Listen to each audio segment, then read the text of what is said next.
आता आपण ॲडजस्टमेंटचे सोल्युशन बघू.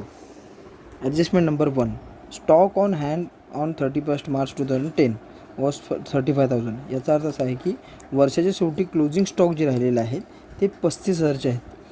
ते त्याचा फर्स्ट इफेक्ट जो आहे तो ट्रेडिंग अकाउंटच्या क्रेडिट साईडला बाय क्लोजिंग स्टॉक आउटरला 35,000 आणि त्याचा सेकंड इफेक्ट जो आहे तो बॅलन्स शीटच्या असेट साईडला क्लोजिंग स्टॉक असं लिहायचं आहे.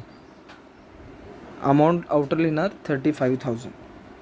Number 2, write off 2,000 for further bad debts. It means at the end of the year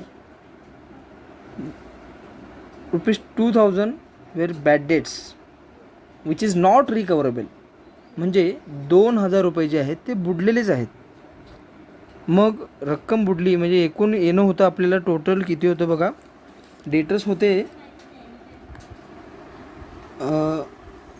12,000 रुपये. त्यापैकी बॅड डेट्स ॲडजस्टमेंटमध्ये दिले बॅड डेट्स 2,000 रुपये बुडलेले आहेत. म्हणून 12,000मधून 2,000 रुपये लेस केले. टोटल मिळणार किती परत 10,000 रुपये. परत त्याने ॲडजस्टमेंटमध्ये and maintain RDD 5% on debtors म्हटलेले आहेत. याचा अर्थ जे आहे ते 10,000 रुपये मिळणार आहेत त्यातले सुद्धा 5% अमाऊंट जे आहेत ते येतील की नाही डाऊटफुल आहेत. ते रिकवर होतील की नाही डाऊटफुल आहेत. त्यामुळं 500 रुपये जे आहेत म्हणजे 500 रुपये कुठून आले 5% ऑन 10,000. 10,000वर 5% काढले 500 रुपये हे डाऊटफुल आहेत म्हणून तेवढे लेस केले. म्हणजे टोटल मिळणार आपल्याला किती 9,500 हे डेटर्स झाले. आता बॅड डेट्सच्याने RDDची 2 इफेक्ट आपल्याला एक इथे बिग इफेक्ट दिलेला आहे. ह्याचा सेकंड इफेक्ट द्यावा लागेल. ते प्रॉफिट अँड लॉस अकाउंटच्या डेबिट साईडला एक फॉर्म्युला दिलेला आहे. To bad debts into bracket A for adjustment plus bad debts T for trial balance plus RDD A for adjustment and less RDD T for trial balance. प्रथम बघा to bad debts into bracket A 2,000 रुपये पैसे बुडलेले आहेत ते लिहिले. खाली plus bad debts T dash केलं कारण काय ट्रायल बॅलन्समध्ये बॅड डेट्स नाहीच आहेत. Plus RDD into bracket A 500 लिहिलेले आहेत बघा. लेस RDD नील काही केलेलं नाही आहे त्यामुळे आउटरला 2,500 रुपये आपण लिहिलेला आहे. हा झाला दुसरा effect. Number 3, depreciate land and building and machinery. Land and building जे आहे त्याच्यावर 5% डेप्रिसिएशन आणि फर्निचरवर जे आहेत मशिनरीवर जे आहे ते 10%. लँड अँड बिल्डिंग लिहिलेलं आहे आपण असेट साईडला. लेस 5% डेप्रिसिएशन 5% ऑन 30,000 किती येणार 1,500 रुपये येणार. मग आपण ते लेस केले. आउटरला 28,500 हे लँड अँड बिल्डिंगची नेट व्हॅल्यू आली. त्याच पद्धतीने प्लांट अँड मशिनरी इनरला लिहिलेलं आहे 25,000. मग 10% 25,000च्या येणार किती 2,500 रुपये ते आपण लेस केले. लेस 10% डेप्रिसिएशन 2,500. आउटरला लिहिली बघा नेट व्हॅल्यू 22,500. सो हा एक झाला एक इफेक्ट. याचा सेकंड इफेक्ट जो आहे तो प्रॉफिट अँड लॉस अकाउंटच्या डेबिट साईडला. आता प्रॉफिट अँड लॉस अकाउंटच्या डेबिट साईडलाच का द्यायचं आहे because it is depreciation. It means one type of a loss of a business. So loss is always recorded on the debit side of the profit and loss account. See here to depreciation on building 1,500 plus depreciation machinery 2,500 outer 4,000 अशी तिची amount लिहिलेली आहे. Adjustment number 4, outstanding expenses were wages of ₹2,000 and salaries ₹1,000. याचा अर्थ असा आहे की चालू वर्षामध्ये वेजेस आणि सॅलरी द्यायचे पेंडिंग आहेत म्हणजे देणं बाकी आहे. त्यामुळं त्याची नोंद करत असताना वेजेस ट्रेडिंग अकाउंटच्या डेबिट साईडला दिसतं. टू वेजेस इनरला आपण अमाऊंट लिहिले 5,000 खाली त्याच्या लिहायचं प्लस किंवा ॲड म्हणा आउटस्टँडिंग. आता ॲड का करायचे कारण ते करंट इयरचे पेंडिंग आहे. करंट इयरचं द्यायचं आहे म्हणून ते ॲड केलेलं आहे. आपण लिहिलं बघा टू वेजेस 5,000 प्लस आउटस्टँडिंग 2,000 आउटरला बेरीज लिहिली 7,000. सेम ह्याचा सेकंड इफेक्ट द्यायचा आहे तो आपण एकत्रित देऊ सॅलरीचा ह्याचा. बघा पुढं सॅलरीज म्हटलेले आहेत 1,000 सॅलरीजसुद्धा पेंडिंग आहे. प्रॉफिट अँड लॉस अकाउंटच्या डेबिट साईडला टू सॅलरीज, इनरला 10,000 प्लस आउटस्टँडिंग 1,000, 10,000 अधिक 1,000, आउटर लिहिलेली 11,000 रुपये. आता वेजेस अँड सॅलरीजचं 1,000 जे काही अमाऊंट पेंडिंग आहे ती द्यावी लागणार, म्हणून ती बॅलन्स शीटच्या असेट साईडला त्याचे सेकंड इफेक्ट द्यावं लागणार. ते बॅलन्स शीटच्या लायबिलिटी साईडला आपण लिहिलं आहे आउटस्टँडिंग एक्सपेन्सेस, अंडरलाईन केलं. वेजेस लिहिलेले आहे 2,000 रुपये इनर कॉलममध्ये आणि सॅलरीज लिहिलेली आहे 1,000 रुपये. याची टोटल करून आउटरला लिहिली 3,000 रुपये. अशा पद्धतीने हे जर आउटस्टँडिंगचं सोल्युशन केलेलं आहे. Adjustment number 5, credit purchases amounted to ₹4,000 were not recorded in the books of account. It means some goods are purchased at the end of the year, but this recording is record is not recorded in record in the books of account, omitting the record. So purchases are related to the creditors, म्हणजे उधार येऊन माल खरेदी केलेला आहे आणि त्याची नोंद करायची राहिलेली आहे. माल ज्यावेळी खरेदी करतो म्हणजे परचेसेस करतो त्यावेळेला परचेसचा आकडा स्वाभाविक वाढतो. त्यामुळं परचेसेस आपण लिहिलेलं आहे ट्रेडिंग अकाउंटच्या डेबिट साईडला.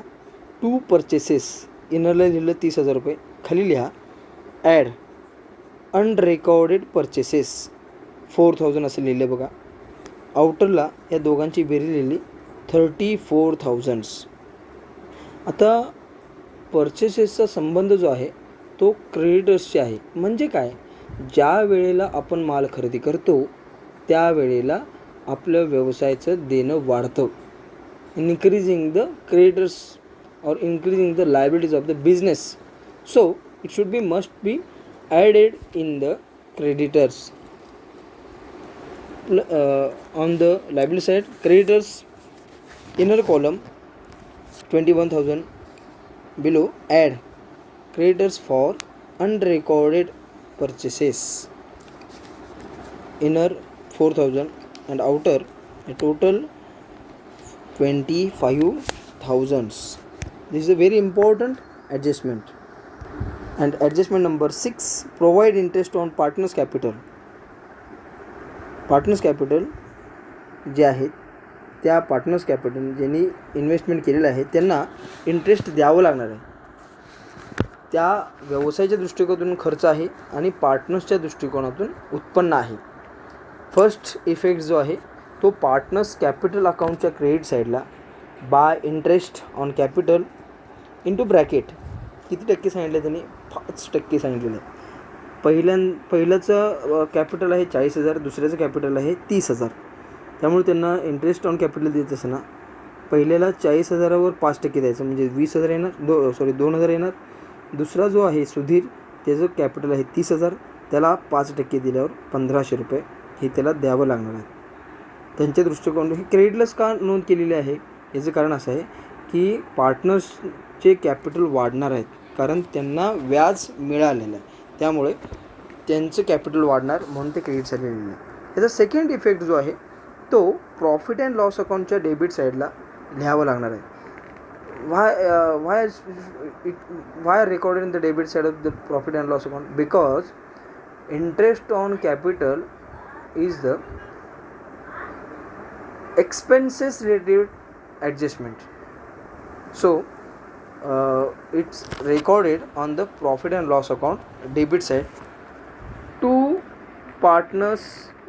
interest on capital. Below Sanjay's 2,000, below Sudhir's 1,500 and outer 3,500. अशा पद्धतीने हे प्रॉब्लेम्सचं जे आहे हे सोल्युशन आपण बघितलेलं आहे. या प्रॉब्लेममध्ये 2 ॲडजस्टमेंट आपण बघितलेले आहेत.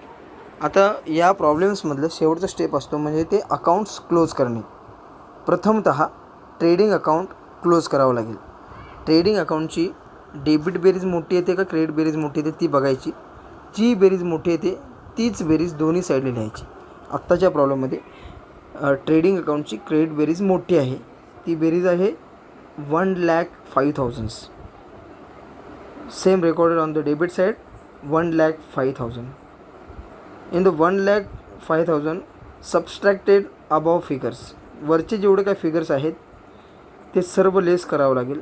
त्या लेस केल्यानंतर जो डिफरन्स येईल त्याला नाव द्यायचं आहे to gross profit carried down आणि त्याला स्टार करायचं आहे. तो बॅलन्सिंग फिगर आहे तो आलेला आहे 41,000, 41,000.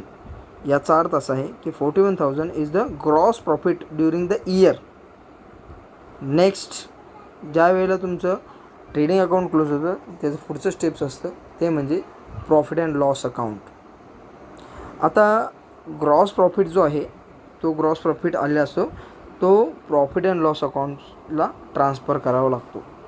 So it is transfer to credit side of profit and loss account by gross profit brought down 41,000. Same procedure of the trading account. जसं आपण प्रॉफिट अँड लॉस ट्रेडिंग अकाउंटला प्रोसिजर केली तीच प्रोसेस प्रॉफिट अँड लॉस अकाउंटला करावी लागणार आहे. Trading account close करत असताना जसं आपण बेरीज कुठली मोठी आहे ती लिहिली तशीच प्रॉफिट अँड लॉस अकाउंटची सुद्धा जी बेरीज मोठी येईल तीच बेरीज दोन्ही साईडला लिहावी लागणार आहे. आत्ताच्या प्रॉब्लेममध्ये ट्रेडिंग प्रॉफिट अँड लॉस अकाउंटची डेबिट बेरीज आहे क्रेडिट बेरीज जी आहे ती मोठी आहे ती 46,000 आहे. तीच बेरीज 46,000 आपण डेबिट लिहिली. त्यामधून वरचे सर्व फिगर जे आहेत ते लेस केले आणि जो काही डिफरन्स येईल त्याला नाव दिलं टू पार्टनर्स कॅपिटल अकाउंट.